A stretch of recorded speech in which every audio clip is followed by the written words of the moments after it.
CS executive का syllabus काफ़ी बड़ा है और प्रेशर उससे भी ज़्यादा। I know. देखो अभी रह गए लास्ट के 6 मंथ एंड ट्रस्ट मी आप क्लियर कर सकते हो। आइदर वो आप बोथ ग्रुप दे रहे हो या सिंगल ग्रुप दे रहे हो, आप क्लियर कर सकते हो, वो भी अपने फर्स्ट अटेम्प्ट में। आपको अगर किसी चीज़ का ज़रूरत है ना तो स्मार्ट प्लानिंग का है, ठीक है ना। तो this video is about that master plan, जो स्मार्ट स्टडी, रिविजन और क्वेश्चन प्रैक्टिस का परफेक्ट कॉम्बिनेशन होने वाला है, ठीक है। आपको वीडियो को एंड तक देखना है। देखो सिंपली हम लोग के पास 6 मंथ्स रह गए हैं, तो फर्स्ट थिंग जो आपको करना है, देखो अभी आप लोग अपना प्रैक्टिस स्टार्ट किया हो, लाइक अभी आप लोगों को क्लास लिए में ज़्यादा टाइम नहीं हुआ होगा, आई नो। तो देखो फर्स्ट थिंग जो आपको करना है ना वो है आपका बेस स्ट्रॉन्ग करना है आपको। कैसे होगा? तो आप जहाँ से भी क्लास लियो, जो भी क्लास लियो, आप वहाँ से प्रॉपर क्लास करो, ठीक है। और नोट्स बनाओ, उसके नोट्स काफ़ी इंपॉर्टेंट है। नोट्स जहाँ जहाँ पे आपसे बन पाता है ना, नोट्स हैंड रिटन नोट्स बना लो। आपके पास है नो कि इंस्टीट्यूट का मॉड्यूल है, फिर आपके जो टीचर्स हैं वो आपको नोट्स प्रोवाइड करते हैं, बहुत कुछ है आपके पास, लेकिन हैंड रिटन नोट्स बेस्ट होता है। देखो मैं अगर बताऊँ तो मैं CMSL के एग्जाम के लिए सिर्फ अपने हैंड रिटन नोट से पढ़ के गई थी, सिर्फ हैंड रिटन नोट से, कोई कहीं कुछ नहीं। And I score 56 marks, 56 marks, वो भी सिर्फ अपने हैंड रिटन नोट्स से। तो हैंड रिटन नोट्स बना लो, ठीक है।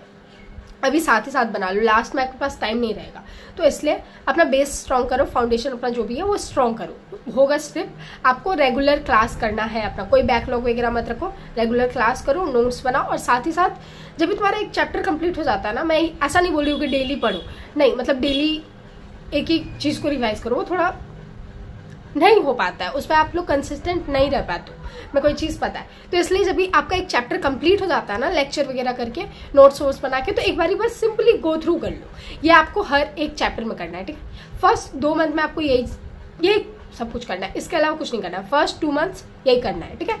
अब अपना बेस स्ट्रॉन्ग कर लिया, फाउंडेशन बना लिया, अपना नोट्स भी आप बना ही रहे हो, रिवीजन आपका हो ही जा रहा है चैप्टर खत्म होने के बाद, ठीक है ना। जैसे कि मैं सिंपली बोल रही हूँ नोट्स, अब देखो CFM में तुम थ्योरी का पूरा नोट्स नहीं बना सकते, लेकिन तुम फार्मूला लिख सकते हो, फार्मूला लिख के रखो, ठीक है। अपना फार्मूला का एक मतलब सीट बना लो, सीट टाइप, सारे जगह पे एक जगह पे फार्मूलाज वगैरह लिख के रखो, मैं हमेशा लिख के रखती हूँ, ठीक है ना।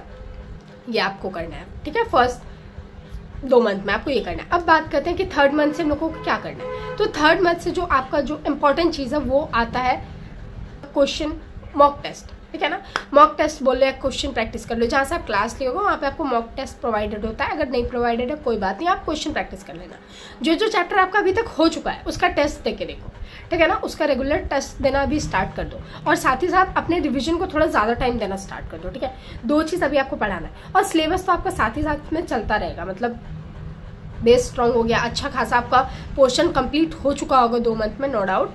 उसके बाद आपको क्या करना है, सिलेबस तो आपको साइड बाय साइड चलता ही रहेगा, आपको अलग से मॉक टेस्ट देना है, ठीक है। और दूसरा कि आपको रिवीजन करते रहना है। अगर आप मॉक टेस्ट नहीं दे रहे हो, मतलब आपके पास मॉक टेस्ट का एक्सेस नहीं है, कोई बात नहीं है, आप राइटिंग प्रैक्टिस करो, ठीक है। वो कैसे करेंगे, तो जो चैप्टर आपका कंप्लीट हो जाता है उसका प्रीवियस ईयर क्वेश्चन उठाओ, उसको लिख के देखो, ठीक है।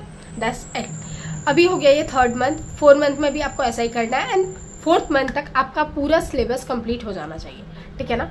बहुत अच्छे से अपना पूरा सिलेबस कंप्लीट कर लो, यही है जो तुम लोग कर सकते हो। अगर तुम बोथ ग्रुप वाले हो तो तुमको तो 4 मंथ तक मतलब कैसे भी करके अपना सिलेबस कंप्लीट कर लेना है, ठीक है ना। अगर तुम सिंगल वाले हो तो 15 नवंबर लास्ट डेट है जहाँ पे तुम अपना सिलेबस कंप्लीट कर सकते हो, ठीक है ना।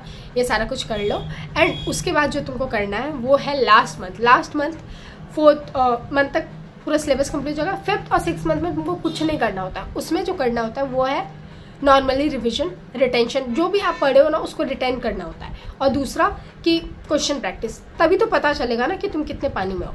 देखो बहुत लोग ये वाला गलती करते हैं कि वो पढ़ते हैं सब चीज़ है, लेकिन राइटिंग प्रैक्टिस नहीं करते हैं, टाइम मैनेज नहीं कर पाते एग्जाम हॉल में। जैसे कि मैं अगर बताऊँ तो मैंने पढ़ा सब कुछ है, लेकिन एग्जाम में मैं टाइम मैनेज नहीं कर पाती हूँ। लाइक ग्रुप 1 ग्रुप 2 तो मेरा क्लियर हो चुका है, ग्रुप 1 का मैंने अभी एग्जाम दिया है, and to be very honest CFM में मेरा टाइम मेरे से मैनेज नहीं हुआ, मैंने आता हुआ चीज़ ऐसा गलत करके मैं आई हूँ, आई नो, लेकिन उसको डिस्कस नहीं करता है अभी। तो इसलिए मैं बता रही हूँ कि टाइम मैनेजमेंट बहुत ज़रूरी है। तो इसलिए जब भी आपका लास्ट का 2 मंथ्स बचेगा ना, तो आपको सिंपली कुछ नहीं करना है, रिविजन करो, जितना है सब कुछ रिटेन करो, एंड उसके बाद फुल मॉक टेस्ट दे के देखो, पूरा पेपर, मतलब 100 मार्क्स का पेपर कहीं से उठाओ और वो देखे देखो। अगर आपके पास नहीं है एक्सेस कोई दिक्कत नहीं है, देखो इंस्टीट्यूट अभी तक 4 बारी एग्जाम ले चुका है, ठीक है ना।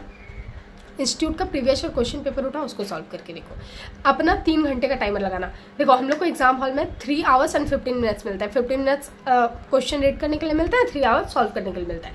तो सिंपली तुम 2 घंटे 50 मिनट का अलार्म लगा लो, टाइमर लगा लो, या फिर 3 घंटे का लगाओ, उससे ज़्यादा नहीं।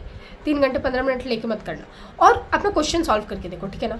यही करना है आपको लास्ट मंथ में, और इससे ज़्यादा कुछ नहीं करना होता है। जो सिंपली मैंने आपको बताया कि आप अपना सिलेबस कंप्लीट करो, सिलेबस छोड़ के मत जाना प्लीज़, ठीक है ना, क्योंकि इंस्टीट्यूट ऐसा अनप्रिडिक्टेबल है, वो कहीं से भी कुछ भी पूछ देता है। तो इसलिए सिलेबस कंप्लीट करना बहुत ज़रूरी है। दूसरा रिविजन, और तीसरा राइटिंग प्रैक्टिस, और चौथा जो है वो है आपका रेगुलर टेस्ट।